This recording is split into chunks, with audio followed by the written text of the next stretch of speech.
Hello students, welcome to my YouTube channel. आज मैं आपको पढ़ाने वाली हूँ human values and environmental studies यानी मानव मूल्य एवं पर्यावरण अध्ययन। आज मैं आपको जितने भी ऑब्जेक्टिव क्वेश्चंस कराऊंगी ये सारे ही ऑब्जेक्टिव क्वेश्चंस पिछले कई वर्षों में परीक्षा में पूछे गए हैं। लेकिन इससे पहले अगर आप मेरे चैनल पर नए हैं तो प्लीज़ चैनल को सब्सक्राइब करना ना भूलें।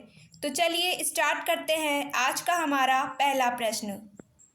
आज का हमारा पहला प्रश्न है, मूल्य व्यक्तित्व को या सामाजिक अंतःक्रिया की व्यवस्था को संगठित करने में सहायक नेता है।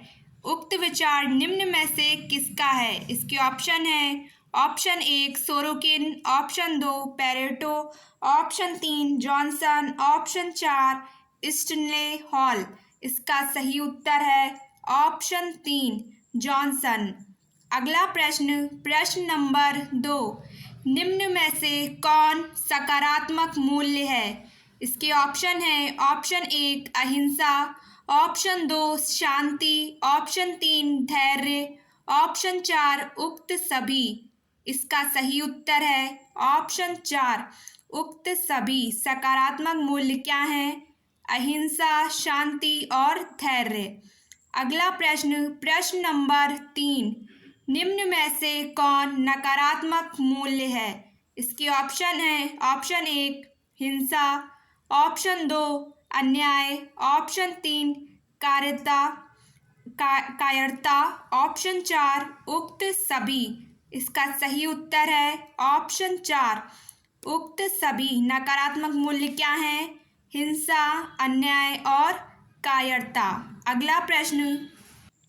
अगला प्रश्न है प्रश्न नंबर 4, निम्न में से कौन नैतिक सामाजिक मूल्य है? इसके ऑप्शन है ऑप्शन 1 सच्चाई, ऑप्शन 2 ईमानदारी, ऑप्शन 3 मैत्री, ऑप्शन 4 उक्त सभी। इसका सही उत्तर है ऑप्शन 4 उक्त सभी। अगला प्रश्न नंबर 5, निम्न में से कौन मानव मूल्य में शामिल है? इसके ऑप्शन है ऑप्शन 1 नैतिक मूल्य, ऑप्शन 2 आध्यात्मिक मूल्य, ऑप्शन 3 दोनों यानी नैतिक मूल्य और आध्यात्मिक मूल्य दोनों, ऑप्शन 4 हिंसा। इसका सही उत्तर है ऑप्शन 3 यानी नैतिक मूल्य और आध्यात्मिक मूल्य दोनों ही मानव मूल्य में शामिल हैं। अगला प्रश्न नंबर 6, निम्न में से नैतिक मूल्य है? इसके ऑप्शन है ऑप्शन 1 न्याय, ऑप्शन 2 ईमानदारी, ऑप्शन 3 अन्याय, ऑप्शन 4 ए व बी यानी न्याय और ईमानदारी। इसका सही उत्तर है ऑप्शन 4 नैतिक मूल्य क्या है? न्याय और ईमानदारी। अगला प्रश्न नंबर 7, निम्न में से कौन आध्यात्मिक मूल्य है? इसके ऑप्शन है ऑप्शन 1 शांति, ऑप्शन 2 प्रेम, ऑप्शन 3 अहिंसा, ऑप्शन 4 उक्त सभी। इसका सही उत्तर है ऑप्शन 4। कौन से आध्यात्मिक मूल्य हैं? शांति, प्रेम और अहिंसा। अगला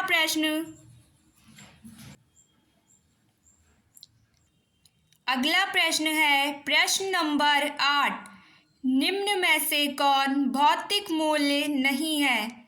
इसके ऑप्शन है ऑप्शन 1 भोजन, ऑप्शन 2 मकान, ऑप्शन 3 दया, ऑप्शन 4 वस्त्र। इसका सही उत्तर है ऑप्शन 3 दया।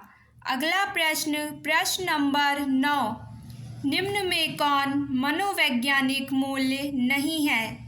इसके ऑप्शन है ऑप्शन 1 प्रेम, ऑप्शन 2 दान, ऑप्शन 3 दया, ऑप्शन 4 करुणा। इसका सही उत्तर है ऑप्शन 2 दान। अगला प्रश्न नंबर 10, ये बहुत ही इम्पोर्टेंट प्रश्न है। पार्कर ने बाद में मूल्य को कितने भागों में बांटा? इसके ऑप्शन है ऑप्शन 1 4, ऑप्शन 2 2, ऑप्शन 3 3, ऑप्शन 4 5। इसका सही उत्तर है ऑप्शन 2 पार्कर ने मूल्यों को कितने भागों में बांटा? 2 भागों में बांटा। अगला प्रश्न है प्रश्न नंबर 11। पार्कर ने मूल्यों को किन 2 भागों में बांटा है? इसके ऑप्शन है ऑप्शन 1 क्रियात्मक मूल्य, ऑप्शन 2 कल्पनात्मक मूल्य, ऑप्शन 3 दोनों यानी क्रियात्मक मूल्य और कल्पनात्मक मूल्य दोनों, ऑप्शन 4 इनमें से कोई नहीं। इसका सही उत्तर है ऑप्शन 3। पार्कर ने मूल्यों को किन 2 भागों में बांटा? क्रियात्मक मूल्य और कल्पनात्मक मूल्य। अगला प्रश्न नंबर 12। वह मूल्य जो वातावरण से समायोजन और उनके मध्य अंतःक्रिया हेतु आवश्यक है क्या कहलाते हैं? इसके ऑप्शन है ऑप्शन 1 क्रियात्मक मूल्य, ऑप्शन 2 साधनात्मक मूल्य, ऑप्शन 3 आदर्शात्मक मूल्य, ऑप्शन 4 यथार्थवादी मूल्य। इसका सही उत्तर है ऑप्शन 1 क्रियात्मक मूल्य। अगला प्रश्न नंबर 13। कल्पनात्मक मूल्य संबंधित होते हैं। इसके ऑप्शन है ऑप्शन 1 समायोजन से, ऑप्शन 2 मस्तिष्क से, ऑप्शन 3 अभिव्यक्ति से, ऑप्शन 4 रचनात्मकता से। इसका सही उत्तर है ऑप्शन 2 मस्तिष्क से। अगला प्रश्न है प्रश्न नंबर 14। कलात्मक मूल्य संबंधित होते हैं।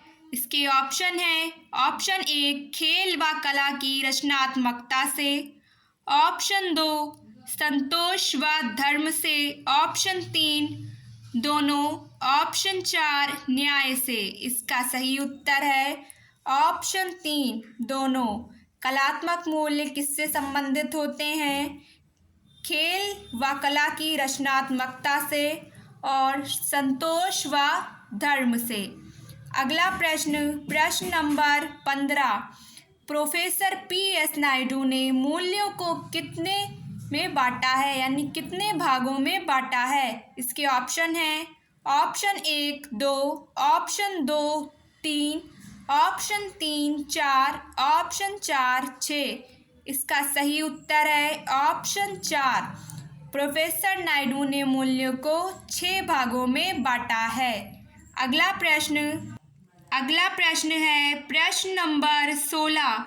संस्कृत व्याकरण की स्रोत पाणिनि के अष्टाध्यायी में मूल्य शब्द को कितनी बार व्याख्यायित किया गया? इसके ऑप्शन है ऑप्शन 1 2, ऑप्शन 2 3, ऑप्शन 3 8, ऑप्शन 4 12। इसका सही उत्तर है ऑप्शन 1 2।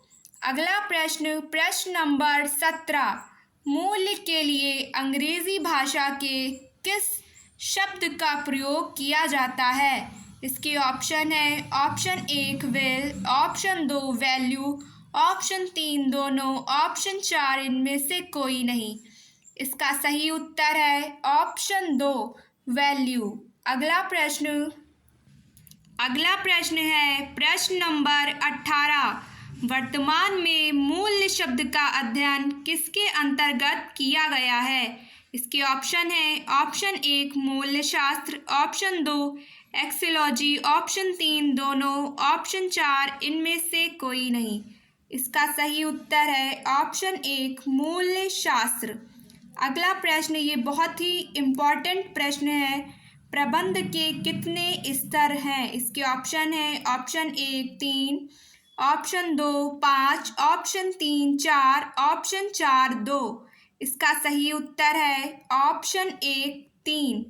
अगला प्रश्न नंबर 20। निम्न में से कौन प्रबंध का स्तर नहीं है?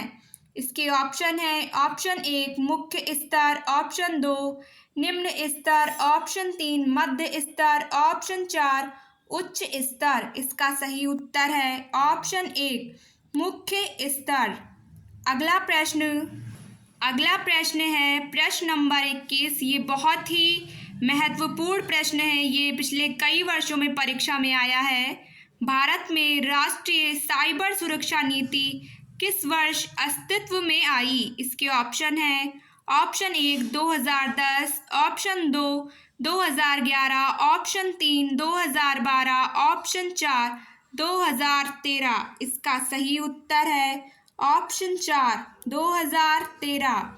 अगला प्रश्न, प्रश्न नंबर 22 प्रबंध का सार है। इसके ऑप्शन है ऑप्शन 1 समन्वय, ऑप्शन 2 संगठन, ऑप्शन 3 स्टाफिंग, ऑप्शन 4 उक्त सभी। इसका सही उत्तर है ऑप्शन 1 समन्वय।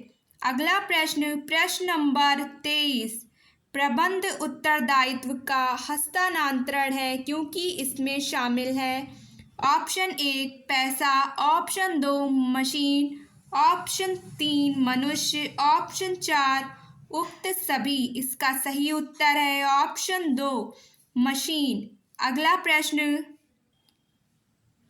प्रश्न है प्रश्न नंबर 24 उच्च स्तरीय प्रबंधक नियोजन पर अपने समय का भाग व्यय करता है। इसके ऑप्शन है ऑप्शन 1 35%, ऑप्शन 2 50%, ऑप्शन 3 75%, ऑप्शन 4 100%। इसका सही उत्तर है ऑप्शन 1 35%। अगला प्रश्न, प्रश्न नंबर 25 भारत में प्रबंध है। इसके ऑप्शन है ऑप्शन 1 आवश्यक, ऑप्शन 2 अनावश्यक, ऑप्शन 3 दोनों, ऑप्शन 4 इनमें से कोई नहीं। इसका सही उत्तर है ऑप्शन 1 आवश्यक। अगला प्रश्न, प्रश्न नंबर 26 स्वामी विवेकानंद का पूर्ववर्ती नाम क्या था। इसके ऑप्शन है ऑप्शन 1 महेंद्र नाथ दत्त, ऑप्शन 2 सुरेंद्र नाथ दत्त, ऑप्शन 3 सिद्धार्थ, ऑप्शन 4 धीरेन्द्र नाथ दत्त। इसका सही उत्तर है ऑप्शन 2 सुरेंद्र नाथ दत्त। अगला प्रश्न, प्रश्न नंबर 27 स्वामी जी का जन्म कब हुआ था। इसके ऑप्शन है ऑप्शन 1 12 जनवरी 1863, ऑप्शन 2 15 जनवरी 1863, ऑप्शन 3 18 जनवरी 1863, ऑप्शन 4 14 जनवरी 1863। इसका सही उत्तर है ऑप्शन 1 12 जनवरी 1863। अगला प्रश्न है प्रश्न नंबर 28। ये भी बहुत ही इम्पॉर्टेंट प्रश्न है क्योंकि ये प्रश्न परीक्षा में कई बार आया है। प्रदूषण निवारण के लिए राष्ट्रीय पुरस्कार किस वर्ष प्रारंभ किया गया था। इसके ऑप्शन है ऑप्शन 1 1990, ऑप्शन 2 1995, ऑप्शन 3 1994, ऑप्शन 4 1992। इसका सही उत्तर है ऑप्शन 4 1992। अगला प्रश्न, प्रश्न नंबर 29। ये भी बहुत ही महत्वपूर्ण प्रश्न है क्योंकि ये भी प्रश्न परीक्षा में कई बार आया है। मनोबल 500 पुरस्कार किसके द्वारा प्रदान किया जाता है।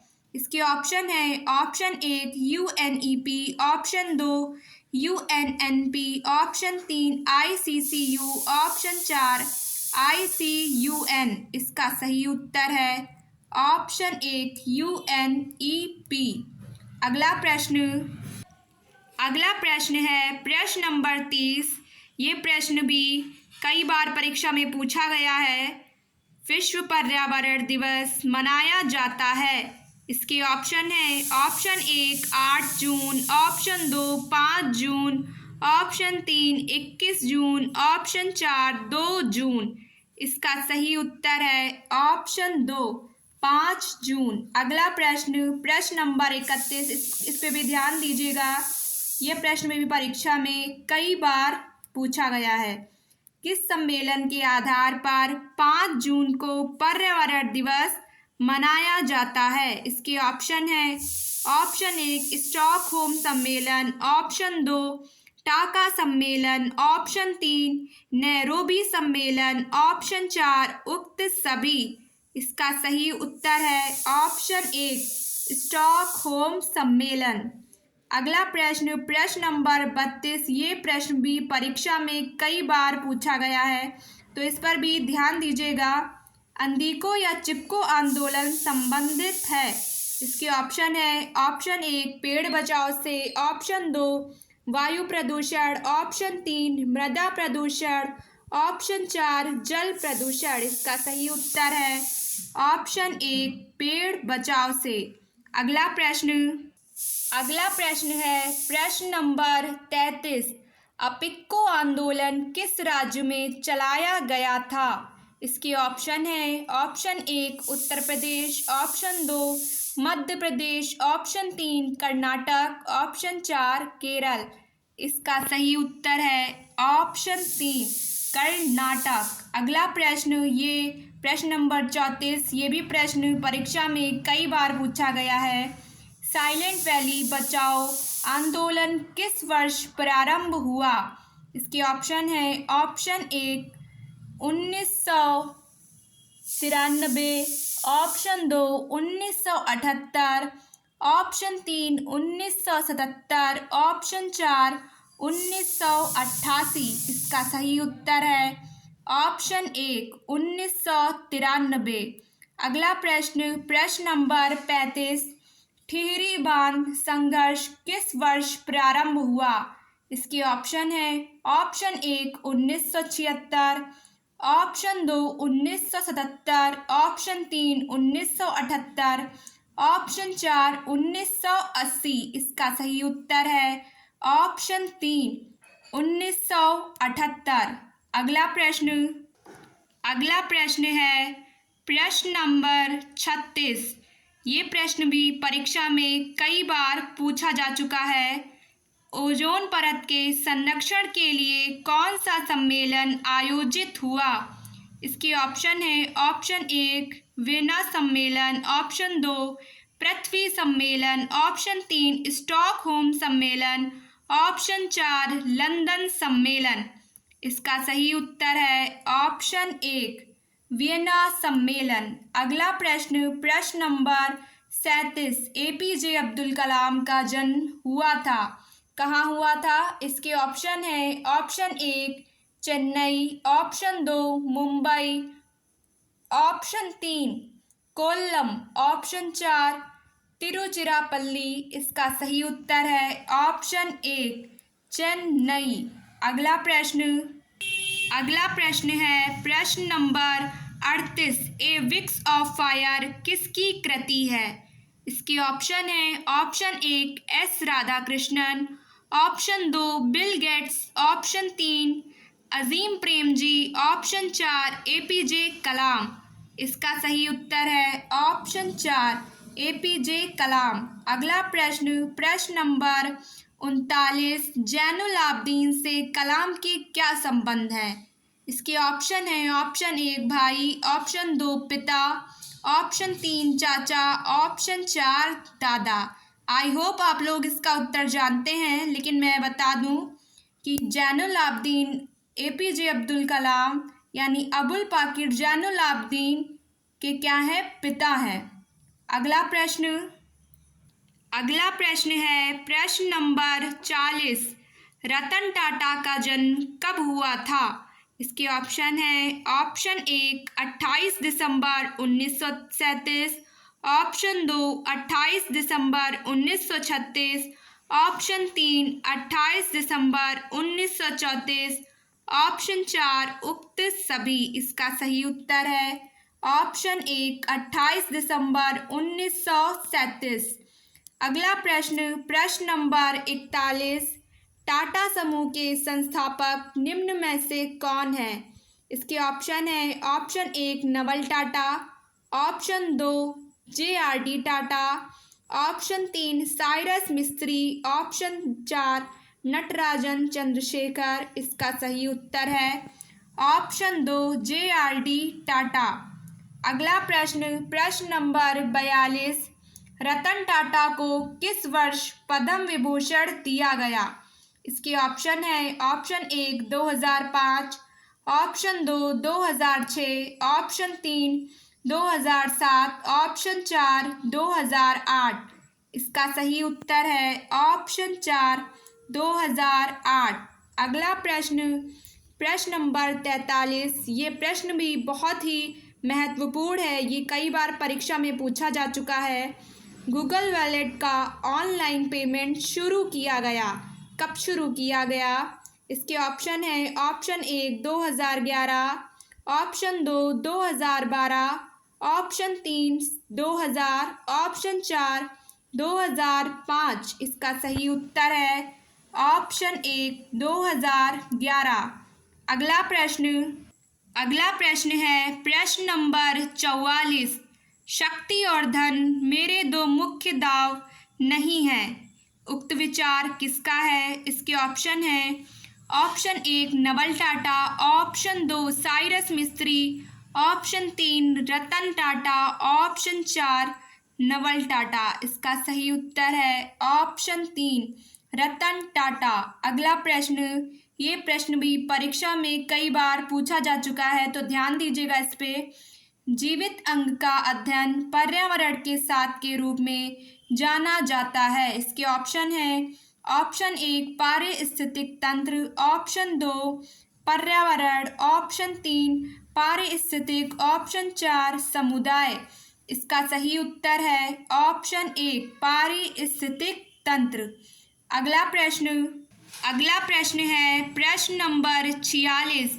वन संरक्षण अधिनियम 1980 कब लागू हुआ? इसके ऑप्शन है ऑप्शन 1 अप्रैल 1986, ऑप्शन 2 1 मार्च 1986, ऑप्शन 3 1 मई 1986, ऑप्शन 4 25 अक्टूबर 1980। इसका सही उत्तर है ऑप्शन 4 25 अक्टूबर 1980।